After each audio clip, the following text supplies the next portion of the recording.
सबको जय भी नमो बुद्धाय करती हुए और मेरी उपस्थित सभी बहनें और मेरे सहकारी भाईजनों को बुद्धिजीवियों जय भी नमो बुद्धाय।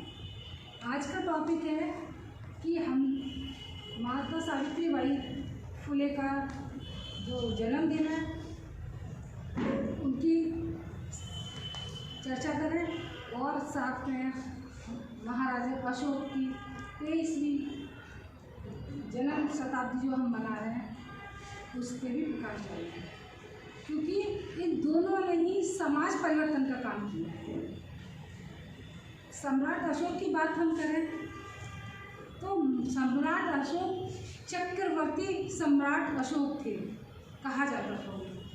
चक्रवर्ती सम्राट अशोक का मतलब है सम्राटों के भी सम्राट, जो कि आज तक कभी कोई सम्राट राजा ऐसा हो नहीं पाया। तो सम्राटों के सम्राट अशोक वो इतने शक्तिशाली राजा थे कि उन्होंने जब अपना काफ़ी क्षेत्र में अपना युद्ध करके विजय करके अपना साम्राज्य स्थापित किया। सम्राट पूरा भारत पे किया, अफगानिस्तान पे किया, पाकिस्तान पे किया, भूटान पे किया, म्यांमार की कुछ भाग थे वहाँ पे भी अपना साम्राज्य स्थापित किया। कितने शक्तिशाली रहे होंगे वो, इतना उन्होंने संघर्ष किया और इतनी विजय प्राप्त की और इतना साम्राज्य स्थापित किया। उसके बाद जब वो कलिंग का युद्ध हुआ तो वहाँ पे इतनी जनहानि हुई। विजय तो की उन्होंने, कलिंग के युद्ध में विजय तो प्राप्त की, लेकिन इतनी जनहानि हुई तो उनको एक अफसोस हुआ, एक वेदना हुई कि ये संघर्ष विजय किसके लिए, ये जो मैं साम्राज्य स्थापित कर रहा हूँ किसके लिए, ये मानव नहीं है ना, तो मैं किसके लिए कर रहा हूँ। तो उनकी एकदम दिमाग परिवर्तन हुआ। फिर उनको एक बौद्धिक जो गौतम बुद्ध की जो उद्वेदन है उनमें उनको एक प्रभावित हुए। उन्होंने फिर बौद्ध धर्म के लिए अपना अनुसरण किया। उन्होंने बौद्ध धर्म को समझा। बौद्ध धर्म को इसलिए समझा कि वो एक साइंटिफिक था, वो मानव के हित में था। तो फिर उनको ये लगा कि इतना सब हासिल करके भी मेरे एक संतोष नहीं है, तो उन्होंने एक बौद्ध धर्म को अपनाया और बौद्ध धर्म को इतनी विजय प्राप्त की, उन्होंने बौद्ध धर्म को देश विदेश सब जगह फैलाया। उन्होंने एक मानव को मानव से जोड़ा। उन्होंने फिर अपने जीवन में एक कहना चाहिए अहिंसावादी कार्य किए। उन्होंने लोगों के लिए अपने शासनकाल में अस्पताल बनवाए, पशु पक्षियों तक के लिए भी अस्पताल बनवाए उन्होंने। और उन्होंने अपने बौद्ध धर्म की बात आती है तो उन्होंने 84,000 स्तूप बनवाए, जो कि 84,000 स्तूप क्या है आज के ज़माने में, हमें और आपको ये बात समझनी होगी। जितने भी आपके मंदिर हैं, केदारनाथ, बद्रीनाथ, कहीं पे भी चली जाए, ये सब अशोक की, सम्राट अशोक की देन है, किसी का कुछ नहीं है। पूरे विश्व में आप देखेंगे, पूरे देश में, भारत देश में जितने भी मंदिर जो भी है, ये जितने भी ये तीर्थ स्थल बनाए हुए सब सम्राट अशोक की देन है। और इसके बाद जब उन्होंने ये देखा कि कहना चाहिए उन्होंने एक समाज परिवर्तन किया, जो उस समय जितने भी कुरीतियाँ थी, रूढ़िवादिता थी, वो सबको ख़त्म करके उन्होंने उन देश को एक बनाया सोने की चिड़िया। हम भारत को सोने की चिड़िया कहते हैं, तो उनके शासनकाल में सोने की चिड़िया थी। हमारा भारत सोने की चिड़िया, बिल्कुल सुख शांति खुशहाली, महिलाओं को भी पूरा मान सम्मान, सब अच्छे से उन्होंने साम्राज्य को एक खुशहाल जीवन सबको दिया। लेकिन ये धीरे धीरे एक समय बदला और उनके पूर्वज उनके वंशज आए, तो उसमें भी क्या हुआ, उनका 10वां वंशज था गदरथ, अशोक का पौत्र 10वां, तो वो गदरथ था। तो वो भी तब भी इतना अच्छा शासन कर चल रहा था। लेकिन ये मनुवादी लोग हैं, जो बाहर से आए हुए लोग थे, इनको ये सब चीज़ खत्म नहीं हो रही थी। और मालूम था ये जो सम्राट का शासनकाल चला आ रहा है, ये बड़ा सेवाभावी भाव और मनुष्यों को कदर करने वाला और एक अच्छे सेवा भाव वाले लोग हैं। तो उस चीज़ का फायदा उठाते हुए ये लोग उसमें सेना में शामिल होके, और उनका एक शॉर्ट में बताऊंगी इसकी स्टोरी। लेकिन वो सेनापति बन गए, और जो कि जिसका नाम था पुष्पमित्र सुंग।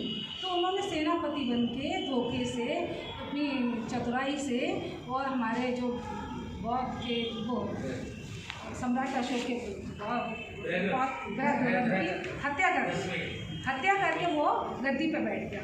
गद्दी पे बैठने के बाद में उसने क्या किया, उसने अपना मनुवाद उसको लाना था, तो एक नरसंहार कर दिया उन्होंने। सारे बौद्धों की नरबली करने लगे, और वो उन्होंने ऐसी मांग करी कि जो एक बौद्ध का सर ला के देगा, मैं उसको सोने का सिक्का दूंगा।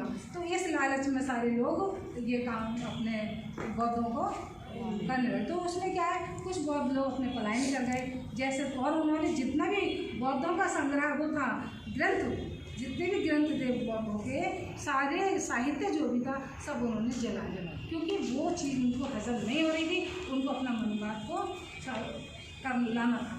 तो कहना चाहिए इस तरह से उन्होंने धीरे धीरे हमारे सारे बहुजनों की, अपने देशवासियों की ये एक तरह से अपना उन्होंने गुलाम बनाया। फिर से वही व्यवस्था ला दी जो हांडी, गले में झाड़ू, गले में हांडी और पीछे झाड़ू, यानी उनको फिर सारी उनकी जो कहना चाहिए कि अपना मनोबल गिराने वाले, क्योंकि जिसका मनोबल गिर गया तो वो इंसान आगे कुछ नहीं कर सकता, इसलिए उसको मनोबल गिराने के लिए उन्होंने सारी परिस्थितियाँ वो वाला पैदा कर दी कि वो उनको गुलाम बना दिया। यानी जो राजा था, जो यहाँ का मूल निवासी था, जो शासक था, उनको उन्होंने फिर से गुलाम बनाया। तो इन परिस्थितियों में हमारे महापुरुषों ने संघर्ष किए। समय में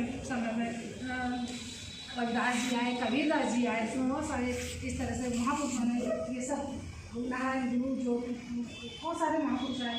फिर आती है हमारे सारी ज्योतिराव फुले जी। अब इनकी ये तो एक संपन्न परिवार से थे, माली परिवार से थे। यहाँ इनके यहाँ खेती फूलों की हुआ करती थी। इनके पिताजी ज़्यादा पढ़े लिखे नहीं थे, लेकिन इनके भाई सब ये वहाँ पे फूलों की खेती किया करते थे। तो ज्योतिबा जी थे, इनको पढ़ने लिखने का बड़ा चाव था, तो इसलिए इनके पिताजी ने इनकी उसको पढ़ने लिखने के रुझान को देखते हुए इनको शिक्षा दिलाई। तो ये जब इन्होंने शिक्षा प्राप्त कर ली तो फिर इनकी भी शादी होती है। तो इनके साथ में माता सावित्रीबाई फुले जी आती है, जो कि 9 साल की उम्र में वो होती है, 13 साल के ज्योतिबा फुले जी होते हैं। तो इस तरह से इन्होंने, अब इस समय क्या होता है कि ये अपने उच्च वर्ग के मनुवादी, इनका दोस्त था ब्राह्मण कुल से, वो दोस्त की शादी में जाते हैं ज्योतिबा जी। तो शादी में जाते हैं तो वहाँ पे जो दूसरे ब्राह्मण वर्ग के लोग थे, उच्च वर्ग के लोग, वो विरोध करते हैं कि ये शुद्ध एक हमारे साथ बारात में बराबर में नहीं चल सकता है। वो फिर विरोध करते हैं, वो बारात में जाने से इनकार करते हैं। उनका दोस्त हालांकि चाहता था, लेकिन वो समाज के आगे कुछ कर नहीं पाया और उनका बहुत वहाँ पे अपमान हुआ। तो उनको फिर वेदना हुई कि जब मैं इतना पढ़ा लिखा और जो कि मैं इनके बुलाने पे आया हूँ, मेरे दोस्त ने बुलाया है मुझे और मैं इतना योग्य हूँ, उसके बावजूद मुझे इतना सब अपमान सहना पड़ रहा है, तो फिर ये और बाकी और लोग हैं जो कम पढ़े लिखे हैं और समाज के लोग हैं, इनकी क्या स्थिति होगी। तब फिर उन्होंने सारे समाज में जा के सबसे मेला देखा कि महिलाओं की क्या स्थिति है और बाकी बहुजन के लोग हैं कैसे जी रहे हैं। तो उनको इतना वेदना हुई तो उन्होंने सबसे पहले ये काम अपनी पत्नी को पढ़ाना शुरू किया। फिर उन्होंने महिलाओं के लिए और काम किया, मतलब विद्यालय खुलवाए, और जैसे कि सबने बताया कि अपने बेटे को भी उन्होंने डॉक्टर बनाया। सब इस तरह से उन्होंने बहुत सारे महिलाओं के लिए काम किए। महिलाओं के लिए जैसे विधवा हो, छोटी उम्र में शादी हुआ करती थी, विधवा हो जाया करती थी। विधवा होने के बाद जो उच्च कुलीन के लोग थे, उच्च कुल के लोग थे, जो कहना चाहिए ब्राह्मणवादी मनुवादी लोग, उनका बलात्कार करते थे। वो फिर प्रेग्नेंट हो जाती थी, फिर उनके बच्चे होते थे, फिर वो या तो शर्म से मर जाती थी या उनके बच्चों को वो मार दिया जाता था। इनके लिए भी माता सावित्रीबाई फुले ने एक संघर्ष आंदोलन चलाया और विधवाओं की पुनर्विवाह, इसके लिए उन्होंने भी आंदोलन किए। तो कहना चाहिए कि उन्होंने महिला के संपूर्ण किस तरह सम्मान से जिए, उसके लिए पूरी तरह से आंदोलन किए और उनको शरण दी। और ज्योतिबा फुले जी की उनकी सहायता के साथ ही उन्होंने ये सारे कार्य किए। काफ़ी सारे स्कूल भी खोले, अस्पताल भी खोले। तो कुल मिला के वो भी समाज, एक शिक्षिका तक हम उनको सीमित नहीं रख सकते, क्योंकि उन्होंने पढ़ाने के साथ साथ समाज में सारे ही समाज परिवर्तन के जो आंदोलन थे वो सारे किए उन्होंने। तो उसके बाद उन्होंने भी, हमारे जो सम्राट अशोक थे उन्होंने भी उनसे अपना प्रेरणा ली। उन्होंने भी यही माना कि शिक्षा के बगैर कुछ नहीं हो सकता।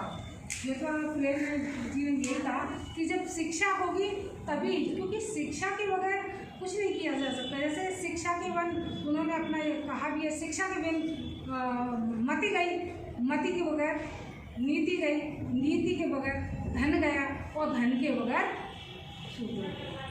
क्योंकि तो क्या इसको कहेंगे, सबसे पहले शिक्षा ही एक ऐसा है कि जो शिक्षित होंगे तभी हम अपने विचार पाएंगे, विचार ज्ञान होगा तभी हम अपने हक की बात कर पाएंगे। वरना अब हमारी महिलाओं से आज भी पूछो, जो भी हो रहा है वो क्या कहती हैं, अरे हमारे भाग्य में जेई हो रहे हैं, अब क्या करें हम, क्योंकि उनको पता नहीं है, वो पढ़ी लिखी नहीं है, बाहर का समाज उन्होंने देखा नहीं है, तो उनका भाग्य है वो। अब बात करें अंधविश्वास की बात करें, अब अंधविश्वास को वो क्या करेंगी, उनका लिमिटेड दायरा है, पढ़े लिखे हैं तो वो क्या करेंगे कि उनको तो मनोकामनाएं पूरी करनी है, और उन्हें यही अभी तक मनुवादियों ने बताया है कि ये हमारे भगवान हैं, इनके पास हम जो मांगेंगे वो हमें मिल जाएगा। इसीलिए वो उनके पास बोलती है कि हमारा परिवार खुश रहे, तरक्की हो, शादी हो, ब्याह नहीं हो रहा है, ये सब नौकरी नहीं लग रही है बच्चों की, बच्चा पढ़ नहीं रहा है, तो ये पत्थर के जो देवी देवता हैं जे इनके साथ करेंगे तब वो पढ़ेंगे, इसीलिए उनके पास वो हो जाती है। तो ये चीज़ हम जो सावित्रीबाई फुले जी की बात करते हैं, उन्होंने पूरे जीवन में संघर्ष किया, तो उन्होंने अपना समय पूरा किया, मनुवादियों ने फिर वही ला के रख दिया। फिर बाबा साहब ने उनसे प्रेरणा ली, बाबा साहब ने भी देखा कि शिक्षा के बगैर काम नहीं चल सकता, तो उन्होंने भी शिक्षा का अपना अधिकार बनाया, और सब जो कि आज तक दुनिया में कोई व्यक्ति इतना डिग्रियां नहीं हासिल कर पाया, और ऐसा कोई ज्ञानी नहीं हुआ जो कि बाबा साहब, क्योंकि उनको मनुवादी एक षड्यंत्र के तहत उसको एक सीमित दायरे में जकड़ देते हैं कि ये शूद्रों के ही नेता हैं। एक उनको डर है उनसे, बाबा साहब से, हमारे महापुरुषों से समय समय पर उन्हें डर बना रहा है, उसी डर के तहत वो उनका दायरा छोटा करते चले जाते हैं। और चूँकि अब आती है हमारी बात, बाबा साहब ने कहा था कि शिक्षा वो शेरनी का दूध है जो पिए।